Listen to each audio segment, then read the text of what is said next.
Bonjour à tous, c'est parti pour la réaction donc à l'épisode 2 de My Name. Écoutez, très curieux de voir la suite, hein. J'ai beaucoup d'attachement déjà pour cette jeune fille.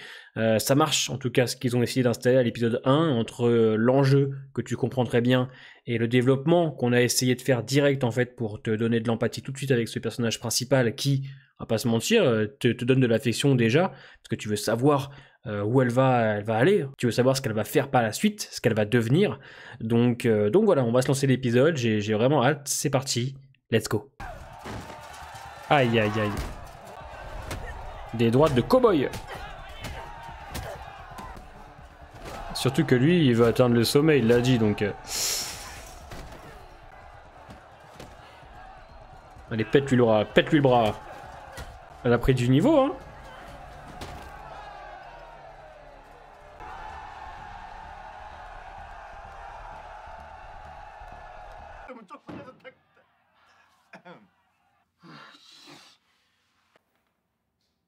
Bah c'est le jeu, hein, t'as pas à t'excuser, hein. Quelle bande d'enfoirés.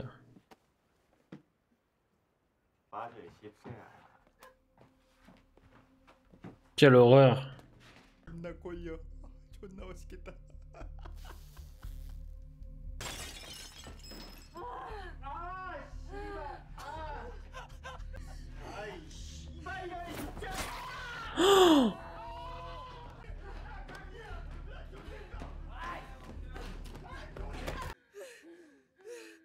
Oh là là, putain. Laissez-moi respirer, merde.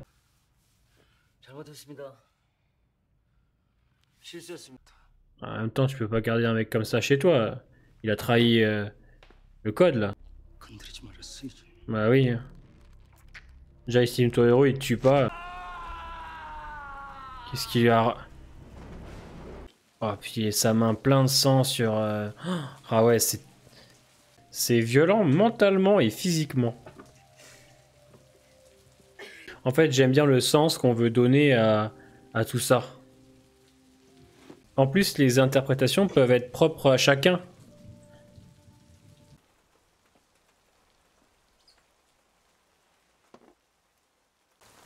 Ils sont un peu raccordés par la même chose, quoi. Le père... Un flic 2016. Il a la classe, lui, hein. Elle a coupé ses cheveux. Ah oui, 4 ans.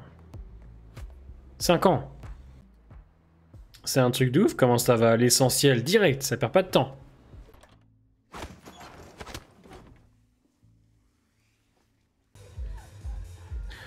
Putain, les endroits de toxico. Elle a gardé un petit côté humain, quoi. On s'en va les couilles, là. What?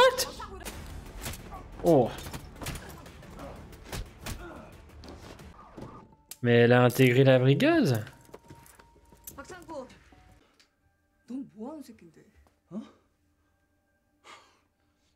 Mais je comprends rien, j'ai raté un truc ou quoi?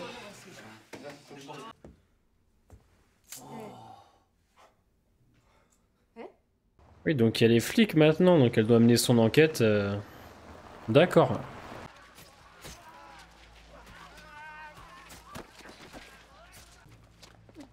Il est radical, lui, c'est un vrai chef de gang. Hein. Donc elle a intégré la brigade des stupes? Ok. Intéressant, intéressant. Ça voudrait dire qu'elle joue sur 2 tableaux, en fait. Il a une calvitie, mon pote. Donc c'est pour ça qu'elle a intégré la brigade, pour lui.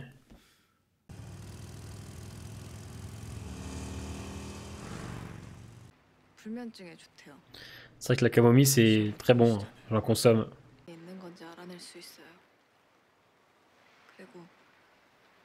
La mort de son père, ça l'a conduit sur une voie dangereuse, hein.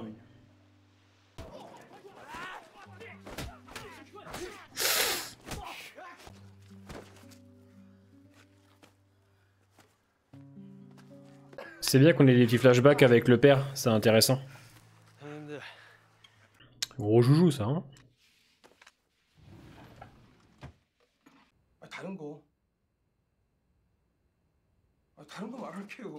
Ah putain, elle va intégrer sa brigade.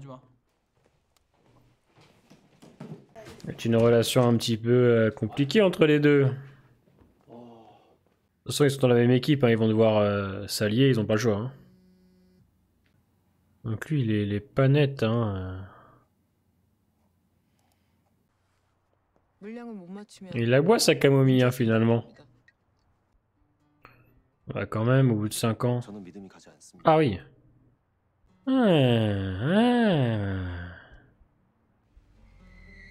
Elle va encore se bagarrer parce que c'est une machine, elle. Hein. Ah ouais, alors... elle est incroyable. Aïe.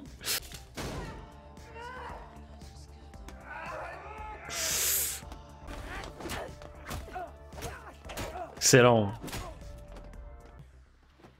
Elle est en train de tous se les faire, elle a besoin de personne, elle. Hein.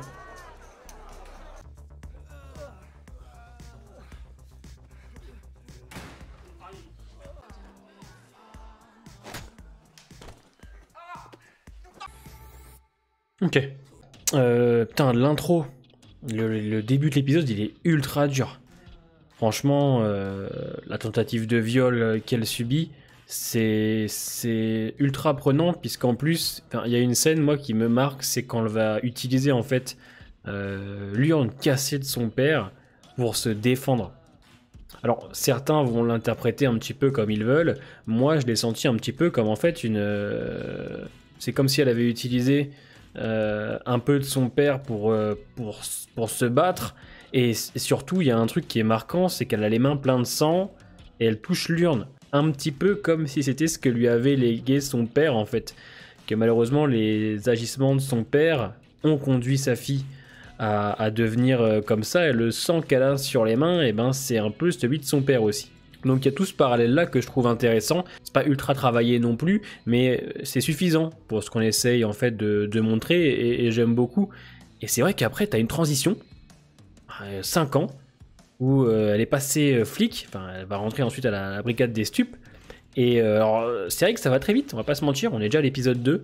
On a balayé les 5 ans très rapidement, mais c'est pas très dérangeant parce que la série va à l'essentiel et arrive quand même par moments à se poser et à travailler les personnages pour nous faire comprendre un petit peu ce qu'ils veulent vraiment.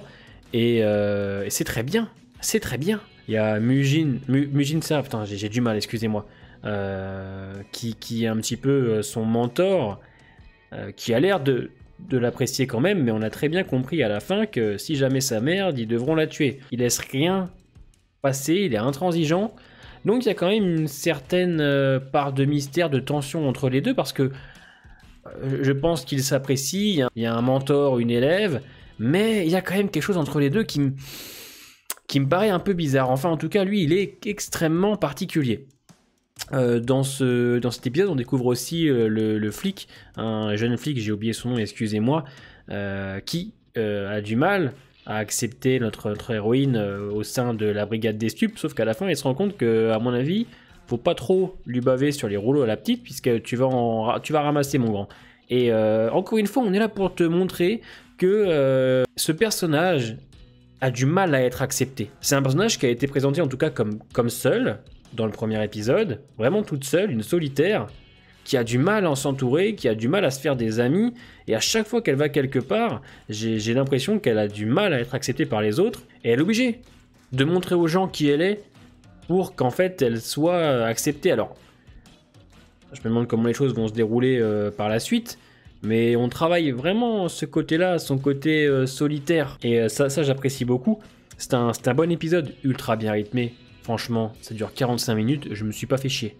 Je vais m'enchaîner l'épisode 3, je pense, là, dans la foulée. Et je pourrais commencer vraiment à vous donner un avis global à partir du 3e épisode. Là, on va dire que c'est le début, je suis qu'au 2e, donc tranquille, je vais pas surcoter la série. J'aime bien, c'est bien rythmé, il y a plein de choses qu'on met en place, les personnages principaux sont cool. C'est vrai que Ji-woo et Mujin, j'aime beaucoup, ils sont ultra intéressants, ça n'a rien à voir, il y a un sacré écart entre les deux. Les parties flashback, j'apprécie aussi, ça nous permet de découvrir un petit peu le père et la relation qu'il avait donc avec ce mentor. Donc ça c'est appréciable, c'est bien qu'on travaille là-dessus, mais je commencerai vraiment à vous donner un avis à partir de la fin de l'épisode 3. Donc c'est à partir de là que je pourrais vraiment me positionner, vous dire ce qui va, ce qui ne va pas, parce que là, du peu que je peux vous en dire, c'est bien, c'est même très bien. Voilà. C'est vrai que pour l'instant, je ne me fais pas chier, j'ai de l'attache pour les personnages, je me demande comment les choses vont se dérouler pour elle maintenant qu'elle fait partie des stupes. En plus de ça, il ne faut pas oublier quand même que de l'autre côté, elle fait partie d'une organisation criminelle. Et je me demande ce que ça va engendrer quand même, puisque le flic qui l'accompagne, ce jeune flic, à mon avis, quand il voit ce qu'elle est à la fin, c'est comme s'il avait des doutes sur qui elle était vraiment. Donc ouais, il y a aussi quelque chose que je vais rajouter, je l'avais déjà dit, mais les chorégraphies de combat sont très bien, et j'aime beaucoup les plans qu'on utilise. Il y a vraiment des plans très larges, et on nous montre à chaque fois des personnages qui sont seuls dans un grand endroit, comme s'ils étaient un peu livrés à eux-mêmes en fait, perdus dans leurs pensées. C'est quelque chose qu'on voit assez souvent quand même depuis le premier épisode. Non, en tout cas, je valide encore une fois, c'est bien. Vous aviez raison de me la conseiller, c'est typiquement ce que j'aime en plus. C'est typiquement le genre d'œuvre que j'aime, les œuvres rythmées. C'est une série d'action, clairement, des personnages attachants, pas mal de mystères, une héroïne froide, dure, mais qui garde quand même un petit côté humain, parce qu'on le voit bien dans l'épisode quand elle aide la jeune Kame qui est en train de faire une overdose, par rapport à l'autre à côté qui est quand même ultra froid, ultra carré. C'était une très bonne idée en tout cas de me l'avoir conseillé. Dites-moi en commentaire ce que vous avez pensé de l'épisode 2. On se voit la semaine prochaine pour l'épisode 3. J'ai bien hâte.